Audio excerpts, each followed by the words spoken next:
You are 24. Ryan grew up watching his parents count exact change at the grocery store checkout, tension quietly filling the air every single time the total came close to what was in the envelope tucked in his mother's coat pocket.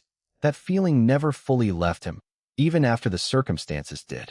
Now, with his first steady paycheck and a stable job, he still checks his bank balance 3 or 4 times a day, refreshing the app out of habit even when there's nothing specific to worry about anymore. You are 26. Ryan gets a raise, a real one this time, enough that he could finally relax a little and breathe easier about money. Instead, he starts buying the cheapest version of everything, even things that don't need to be cheap at all. Generic paper towels, the oldest banana at the store because it's marked down a dime, the smallest portion at restaurants just to save $4 he won't even notice missing. His coworker Emma notices the pattern and asks gently if he's going through a rough patch financially. He isn't, not even close. He just doesn't know how to spend money without a familiar knot forming in his stomach. You are 28. Ryan's account crosses $40,000, more money than anyone in his family had ever managed to save at his age, more than his parents ever had at once in their entire lives. He still feels broke most days, not because the number is small by any reasonable measure, but because the feeling that shaped him as a kid never bothered to check the account balance before showing up uninvited. It just shows up on its own schedule, regardless of the actual facts sitting right there in front of him. You are 30. A friend invites Ryan to invest in a small side opportunity, low risk on paper, decent upside if it works out. Ryan says no almost immediately, before even hearing the full details of what's being offered. Scarcity doesn't calculate risk properly, not really. It just sees any money leaving his hands as danger, full stop, even when staying entirely in cash is quietly costing him more over time through inflation alone, a slower and less visible kind of loss. You are 31. Emma, who grew up in a household that never talked about money one way or another, doesn't share Ryan's instinct at all. She takes the same opportunity her friend offered Ryan, invests a modest amount without much internal debate, and thinks nothing more of it afterward.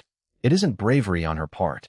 She simply never learned to associate spending or investing with danger the way Ryan quietly did, somewhere back in childhood. You are 32. Ryan reads something one night, half scrolling before bed, that stops him mid-sentence. Scarcity mindset isn't really about how much money a person currently has. It's a leftover survival response, built for an earlier version of his life that doesn't exist anymore in any practical sense, still running in the background like an alarm that never got switched off after the actual emergency ended years and years ago. You are 33. Ryan tries something deliberately uncomfortable one evening. He orders the entree he actually wants at a restaurant instead of automatically scanning for the cheapest item on the menu. It feels almost reckless, even though it's only $12 more than his usual choice. He notices his hands are slightly tense through the whole meal, like he's done something wrong, even though nothing bad happens afterward, not that night or any night after. You are 34. Ryan starts small, one uncomfortable decision at a time, testing the edges of the feeling without overwhelming himself. He lets himself buy name brand groceries without running unit price math in his head, first out of old reflex. He takes the vacation days he's actually earned instead of hoarding them out of some vague, formless fear that he'll desperately need them later for an emergency that somehow never comes. You are 35. Ryan finally invests, a modest amount at first, in something he's actually taken the time to research properly. The morning after, he checks the account obsessively, refreshing every hour, half waiting for something to go visibly wrong. Nothing does. Slowly, over the following months, checking it stops being an anxious reflex tied to dread and starts becoming just another mundane habit, not unlike checking the weather before leaving the house. You are 37. Ryan's account crosses $310,000. For the first time in his adult life, the number and the underlying feeling finally start to roughly match up. He notices he stopped buying the cheapest option automatically without thinking. He notices he took a real, full vacation this year instead of squeezing everything into a cautious long weekend.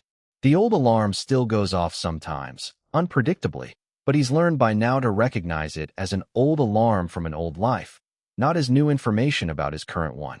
You are 38. Emma, who never developed Ryan's scarcity instinct in the first place, actually struggles with something close to the opposite problem. She spends freely without much friction or forethought, never having developed the accidental discipline that scarcity taught Ryan alongside all that quiet anxiety. Watching Ryan's progress over the years, she eventually realizes his hardest years actually built him a kind of financial care she never had much reason to develop herself, buried somewhere underneath all that inherited fear. You are 40. Ryan sits down with a younger cousin who's just started their first real job, watching him carefully count his change at a coffee shop the exact same way Ryan's own parents used to decades earlier. Ryan doesn't lecture him or launch into a speech. He just says quietly, "The fear you're feeling right now made sense once. It doesn't mean it's still telling you the truth." Here's the part almost nobody says out loud about scarcity mindset. It isn't really about money at all, not directly, not underneath the surface. It's about a nervous system that learned, early and hard, that resources were unreliable and simply never got the memo when circumstances actually changed for the better. A person can have plenty sitting in the bank and still feel like they're one bad month away from disaster, because the feeling itself was never calibrated to an actual bank balance in the first place. It was calibrated to survival, a long time ago, under very different conditions. The people who eventually manage to escape it don't do it by earning some magic number that finally makes them feel permanently safe. There isn't a number like that, no matter how high it climbs. They do it instead by noticing the alarm going off in real time, checking honestly whether the danger is actually real this time, and slowly, deliberately, making one uncomfortable decision after another until the alarm gradually starts to quiet down on its own, month after month. If you've ever felt broke despite the numbers clearly saying otherwise, this is probably exactly why. It was never really about the number sitting in the account. Subscribe if you want to see exactly how to start recalibrating a mind that's still bracing for an emergency that already ended a long time ago.